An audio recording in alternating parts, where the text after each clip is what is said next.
Oke, bismillahirrahmanirrahim. Halo guys, assalamualaikum warahmatullahi wabarakatuh. Jumpa lagi bersama kami di Marola Channel. Apa kabar semuanya? Semoga sehat selalu, panjang umur, dan diberikan rezeki yang banyak sampai di turunan. Amin ya rabbal alamin. Dan seperti biasa kami akan memberikan informasi-informasi terbaru seputar dunia perpolitikan yang semakin hari semakin memanas. Dan terima kasih banyak bagi yang telah mengklik video ini. Semoga kalian semuanya masuk surga. Amin ya rabbal alamin. Guys, wow, gempar. Presiden Prabowo akhirnya dipaksa mundur dari BOP serta bubarkan MBG atau keluar dari istana. Wah, luar biasa. Makin kawan aja ini ya. Seperti di video kali ini, desakan rakyat Indonesia beserta para tokoh nasional dan para ulama Indonesia terus menggema untuk meminta Presiden Prabowo untuk segera mundur dari BOP yang diketuai oleh Donald Trump yang jelas-jelas sudah melanggar perdamaian tersebut dengan menyerang Iran sampai mengakibatkan gugurnya pemimpin Iran tersebut. Sehingga suara lantang dari netizen meneriaki, mundur dari BOP atau mundur dari istana, kata netizen. Wah, luar biasa. Sementara itu, para pekerja di sebuah dapur MBG terancam dipecat dan dicabut izinnya karena terbukti menyediakan menu asal-asalan dan diduga sarang korupsi. Wah, parah, benar-benar parah. Korupsi MBG makin gila-gilaan, sementara CEO-nya sibuk ngurusin orang lain. Kan kacau ini ya. Permasalahan di negerinya aja sendiri belum teratasi, malah sibuk ngurusin orang lain gitu. Kan parah ini ya, benar-benar parah. Nah, tolong guys disimak sampai selesai biar nggak gagal paham. Nah, seperti contohnya ini dia. Let's go. Ultimatum rakyat, keluar BOP atau keluar istana. Wow. Wowo, bangun lu dari tidur lu. Lu tau nggak, begitu cintanya rakyat Indonesia kepada nah lu malah bela-belain Pak Israel. Wow, aduh, lu bayangin loh, begitu cintanya rakyat Indonesia kepada Palestina. Berapa kali gua ngomong, untung aja gua kemarin gak nyoblos lu. Aduh, sakit hati kali gua kalau gua nyoblos lu mah. Suara di box office harus bayar 1 miliar Itu dolar. salah satu bentuk kekecewaan dari masyarakat ya guys. Hak suara. Jangan diintimidasi pula dia Kalau tuh. tidak membayar ya tetap anggota selama 3 tahun tapi tidak punya hak apapun menentukan kebijakan apapun. Bentar guys. Gila. Tolong disimak ini ya. Ini terkesan sekali presiden kita dibikin nggak ada harganya di sini. Coba kita simak guys. Aja. Kayak peserta penuh, peserta peninjau. Betul. Betul. Istilah ini kayak saya Jadi tahu kalau di mau mana. kalau mau jadi Anda peserta penuh, bayarlah. Ya kan? Iya. Bayar. Bayarnya tadi 1 miliar dolar 17 triliun. Kalau Anda ya peninjau aja, tidak bisa menentukan apapun. Nah, yang Iya, menarik iya. dan yang gila, kenapa saya sebut gila, saya udah baca detail dari A sampai Z. Meskipun orang itu telah beli suara 17 triliun, Donald Trump tetap dianggap sebagai satu-satunya orang yang bisa memveto semua suara itu. Iya. Buat apa beli suara? Iya, buat apa beli suara? Puasa ini memang banyak. Ini benar juga ya. Persyaratannya mengerikan. Harus kalau ikut gabung harus beli suara seharga 17 triliun. Nah, jika mau beli itu silahkan. Dan nggak mau beli pun juga silahkan. Tetapi hak vetonya Donald Trump itu bebas mau ngapain aja, itulah intinya. Mau ikut bergabung silahkan, mau nggak ikut bergabung juga silahkan gitu. Nah, artinya dia bebas menentukan apapun yang diinginannya tentang BOP tersebut. Nah, makanya terjadilah yang katanya BOP itu adalah buruh perdamaian, tetapi malah dia sendiri yang menyerang Iran terlebih dahulu gitu. Kan gila gitu ya. Jadi terkesan sekali presiden kita itu dikacangin di sini, nggak dihargai, nggak dianggap gitu. Walaupun sudah membayar 17 triliun, tapi itu bohong semua gitu. Iming-iming Donald Trump ini benar-benar menjijikan kalau menurut saya, ya nggak?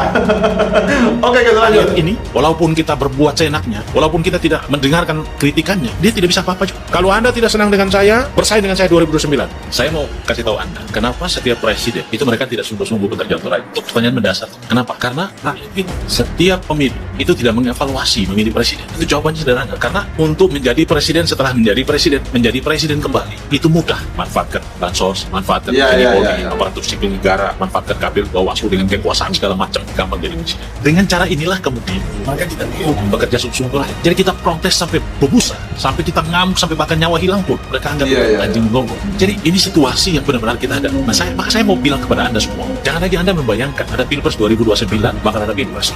Pilpres 2029 itu hanya formalitas saja, sebuah prosesi seremonial semata. Presidennya tetap Pak Prabowo. Karena kenapa? Karena mereka sudah berpikir bahwa dengan kekuasaan yang ada, dengan proyek-proyek yang uangnya diambil, ya keuntungannya dikelola diambil, itu dapat memberi suara, dapat mengatur pemilu dan kemudian berkuasa kembali. Ini di pikiran mereka juga sudah mulai ada bagaimana mengubah amandemen konstitusi agar bisa menjadi presiden seumur hidup. Jadi ini kelompok-kelompok yang berkuasa ini memang bajingan mereka ini. Tidak mau taat konstitusi, tidak menghargai jerih payah ya para pendiri bangsa ini untuk melahirkan Indonesia dengan semangat yang luar biasa.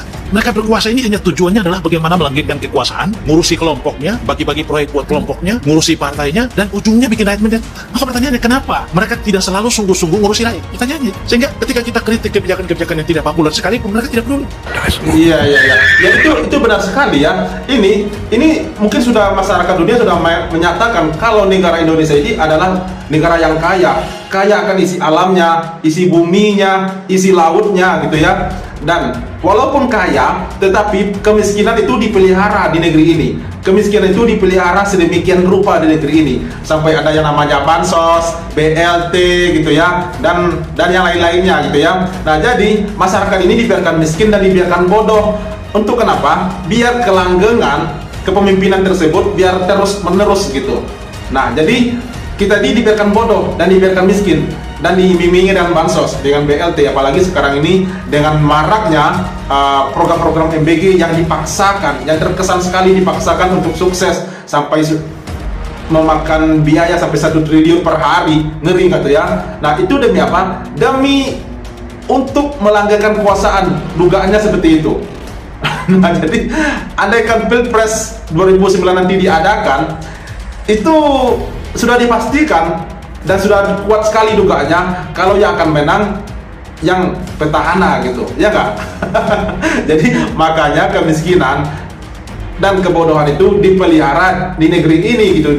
Masyarakat itu tidak dibiarkan pintar dan tidak dibiarkan kaya. Biarkan saja pejabatnya yang kaya. Walaupun kekayaan negeri ini kaya hasil buminya, hasil alamnya, hasil lautnya, tetapi kita cuma mendapatkan segelintirnya dari bansos, ya nggak? Hidup Jokowi! Oke, guys, lanjut. Ketua PP Muhammadiyah Bushrom Qodas bergabung dengan 64 tokoh nasional dan 79 organisasi masyarakat sipil mendesak Presiden Prabowo Subianto untuk menarik Indonesia dari Board of Peace yang dipimpin Presiden AS Donald ya, Trump. betul. Desakan ini disampaikan melalui petisi bertajuk Melawan Imperialisme Baru yang dirilis 1 Maret 2026 menyusul eskalasi konflik militer Amerika Serikat dan Israel terhadap Iran. Petisi tersebut ditandatangani 65 tokoh lintas disiplin, termasuk Zainal Arifin Mokhtar, Todung Mulia Lubis, Bivitri Susanti, dan Usman Hamid, serta didukung 79 OMS seperti Imparsial, YLBHI, Kontras, dan Amnesty International Indonesia. Ada 3 tuntutan utama: menarik Indonesia dari Board of Peace, membatalkan rencana pengiriman TNI ke Gaza di bawah koordinasi forum tersebut, dan mengevaluasi perjanjian dagang RIAS yang dinilai timpang. Hingga kini, pihak istana belum memberikan tanggapan resmi atas petisi tersebut. Masa kita berpihak ke Masa kita berpihak ke Amerika yang menyerang dia? Logikanya kita ada keberpihakan ke negara yang diserang, negara yang teraniaya. Iya. Harus kita punya sikap. Kalau tidak punya sikap, kan kehilangan kita diplomasi kerjasama dengan negara-negara Asia, negara-negara Islam sebagai penduduk Islam terbesar. Mesti ada keberpihakan.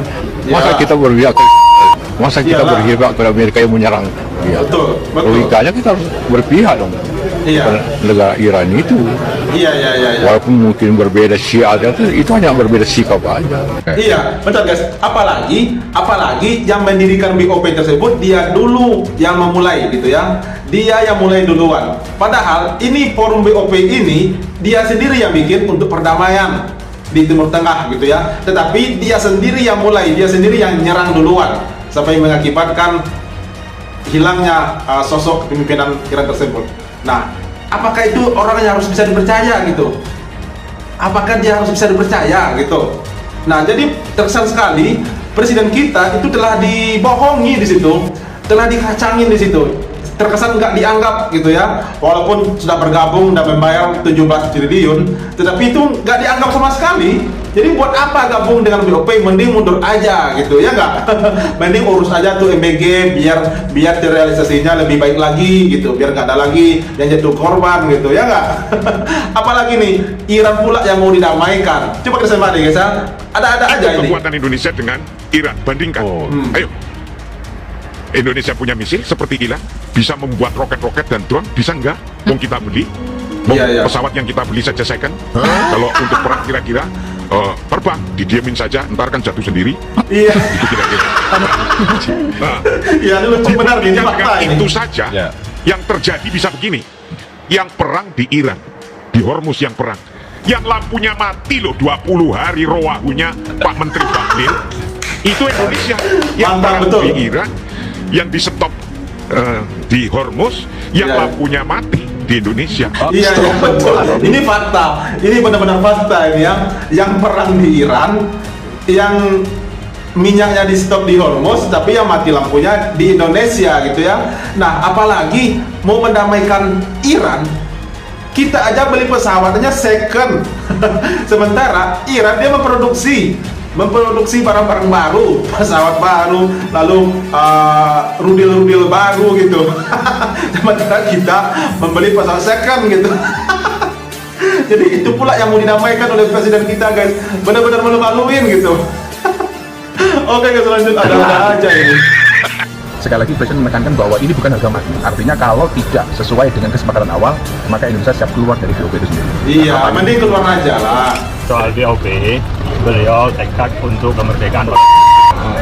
Jika memang tidak untuk Palestina, beliau siap mundur. Bangsa Indonesia sudah menerima Ya, mundur aja lebih baik. sarana sebagai ikhtiar menuju perdamaian. Setidaknya ikhtiar ini dicoba dulu. Jangan sampai ikhtiar dan usahanya belum dilakukan, sudah diminta untuk keluar terlebih dahulu. Tapi kalau ada yang menyatakan seperti itu, pemerintah tidak anti kritik, kita mendengarkan sambil mencermati keadaan, tetapi kita akan membuktikan di lapangan bahwa diplomasi ini jalan terbaik untuk menciptakan perdamaian, bukan dengan jalan peperangan. Iya. Kemudian Pak Presiden juga mempertanyakan, terus kalau seandainya ada yang menawarkan kita mendesak keluar dari BOP, terus tawarannya kita meja berunding dalam rangka menciptakan perdamaian itu di medan apa, di forum apa? Karena forum untuk melakukan perundingan perdamaian di Palestina itu satu-satunya hari ini adalah di BOP. Karena itu Indonesia dengan 8 negara bersepakat dalam rangka untuk itu. Bentar. Masalahnya itu yang mendirikan, dia yang melanggar. Lalu yang akan didamaikan itu nggak diikut sertakan. Itu masalahnya, bos. Nggak banyak-banyak. Harusnya yang akan didamaikan itu diikut sertakan, dibawa gabung di BOP. Lalu yang mendirikan BOP ini benar-benar konsisten untuk tujuannya untuk mendamaikan di Timur Tengah. Jadi ini dia pula yang melanggar gitu ya. Sementara yang akan didamaikan nggak diikut sertakan. Mikir logikanya tuh gimana gitu. Masuk nggak? Ya nggak? Jadi dikesan sekali itu kita dikacangin gitu. Dibodoh-bodohin gitu, dibego-begoin sama Donald Trump. Ya nggak? Ya udah lu gabung aja lah, tapi yang pegang kendali kan gua, ya nggak? Ah, gitulah kira-kira. Oke, lanjut. MBG. Nah, ini MBG lagi nih. MBG ladang korupsi besar. Jagung rebus separuh. Wah, parah. Jagung setengah. Juga 1.000. Ini juga Cireng 2 biji. Ini lah, ini. Terus jeruk 1.000. jeruk kecil 1. 15.000 masuk cuma 3.000. 3.000. Wah, parah. Ibu ini protes karena MBG untuk anaknya sekolah di bulan puasa. Ini sangat tak masuk akal, hanya jagung rebus setengah, 2 pentol goreng dan 1 buah jeruk, padahal budgetnya 15.000 dari pemerintah, tetapi cuma sampainya ke anak cuma 3.000 rupiah. Ini termasuk bergizi atau gimana ini? Nah, disinilah ladang korupsi besarnya bagi para penyedia menu MBG di SPPG di Indonesia ini. Gila ini, benar-benar sarang korupsi. Banyak banget korupsinya. Iya. Tapi ini kan bodoh nggak seperti ini. Aduh. Ini seandainya anak kamu yang makan ini, kamu terima nggak kira-kira? Coba, kamu punya anak, kasih anak kamu makanan ini. Hah? Mana anak kamu tadi? Coba kasih makanan kayak gini. Mau nggak kayak gini? Udah kamu kayak gini. Jadi jangan ini lu, pakai nurani kalian, ya, jangan sembarangan. Ini diperhatikan benar ini, ya, kan ini. Jangan kayak dan ya. Kita temuan kemarin dari SPG yang kayak gini nggak dipakai, yang di Februari yang di Bandara Gunung Mengala. Yang ini kita nggak pakai lagi nih, ya. Bukan duit kalian, ingat. Dan kalian digaji seperti ini, bukan minta tenaga kamu gratis, kamu digaji untuk ini, untuk mengurus anak-anak ini, untuk mengurus anak ini supaya ini benar-benar diperhatikan. Ingat, kamu dibayar, ya dibayar kan kamu ya, ingat ya. Kamu punya kewajiban untuk memenuhi kebutuhan anak-anak ini. Jadi nggak boleh sembarangan. Ingat. SPPG di Palembang dihentikan sementara. Langkah tegas diambil Badan Gizi Nasional menyusul temuan persoalan kualitas makanan dalam program makan bergizi gratis. Satuan Dapur Pelayanan Pemenuhan Gizi di Palembang menjadi salah satu dapur yang terpaksa menghentikan operasional sementara selama Ramadan karena menyajikan menu tidak layak konsumsi dan tidak sesuai ketentuan penyajian menu. Kepala Kantor Pelayanan Pemenuhan Gizi Palembang menjelaskan keputusan penghentian sementara berdasarkan hasil temuan di lapangan. Ada salah satu SPPG yang kita ajukan untuk disuspend stop sementara operasional program distribusian MBG ini dikarenakan memang menyediakan menu yang tidak layak untuk konsumsi dan tidak sesuai dengan standar SOP-nya BGN. Saya pikir yang berkuasa ini terlalu sombong dan angkuh. Dia berpikir rakyat itu mau apa? Terus semua kau bikin bodoh, bikin lu miskin. Makin bodoh, makin miskin, kau makin berkuasa. Bagaimana Pak Ahok juga? Karena kebijakannya kok bodohin rakyat. Kalau saya tanya, mau bikin sekolah bagus, kasih makan bergizi, atau rakyat punya laptop yang bisa komunikasi kemana-mana. Kan di bawah Pak Mahfud dulu kampanye sama Pak Ganjar, internet dong, tiap sekolah ada sarjana dong. Masanya mereka juga pintar, dia survei Pak, rakyat suka makanan. Astagfirullahaladzim. Iya, ini benar sekali ya. Pertama, kita sebagai masyarakat Indonesia itu memberi peringatan atau peringatan keras kepada para pekerja-pekerja di MBG di dapur-dapur MBG atau SPPG yang ada di Indonesia ini. Bekerjalah dengan baik sesuai standar yang ditetapkan oleh pemerintah. Jangan maling aja kalian, ya enggak? Ini standar nilainya dari pemerintah itu 15.000. Kok cuma sampai ke anak-anak sekolah cuma 5.000, 6.000 dan bahkan tadi ada yang 3.000 gitu ya. Ini benar-benar menjijikkan. Itu andaikan kalian sendiri yang makan atau anak kalian yang makan, itu kira-kira mau nggak? Gitu. Jangan cuma mengharap untung besar, tetapi kalian tidak memperhatikan keselamatan anak-anak yang makannya gitu, gizi anak-anak yang makannya gitu ya. Sementara pemerintah telah membuat program ini dengan baik, makan bergizi gitu. Ini gizinya di mana gitu, PA. Jadi kalau kalian kalau tidak mampu bekerja, ya mundur gitu ya. Jangan cuma makan gaji buta atau meraup untung besar aja gitu. Ya enggak? Gitu. Jadi jangan seenaknya aja bikin menu, menyajikan menu buat anak-anak sekolah seenak jidatnya aja. Asalkan ada makanan lalu dibagikan. Jangan seperti itu. Mereka bukan binatang gitu. Dan mereka pun juga agak betul-betul amat gitu ya. Ya enggak? Jadi tolonglah bekerja dengan baik gitu ya. Kalau nggak mau disumpahin rakyat Indonesia, mau nggak tuh kalian? Disumpahin kau semua para pelaku-pelaku atau mafia-mafia MBG ini oleh rakyat Indonesia, matinya mati anjing itu, matinya mati sesat, atau anak-anak kalian tuh nggak ada yang benar itu, mau kalian? Jadi jangan seenaknya aja gitu. Dan apalagi tadi pemerintah didesak mundur oleh masyarakat Indonesia dan termasuk tokoh-tokoh nasional dan juga para ulama Indonesia untuk mundur dari BOP. Ya karena alasannya kuat gitu ya.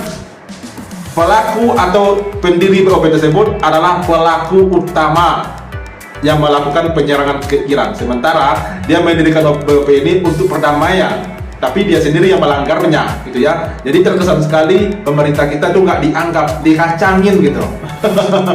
Jadi nggak apa-apa, mundur aja Pak, nggak usah gabung dengan BOP itu, ya nggak? Oke guys, itu direksi kita hari ini. Terima kasih banyak bagi yang telah menonton dan sampai jumpa lagi di video berikutnya. Thank you. Thanks for watching.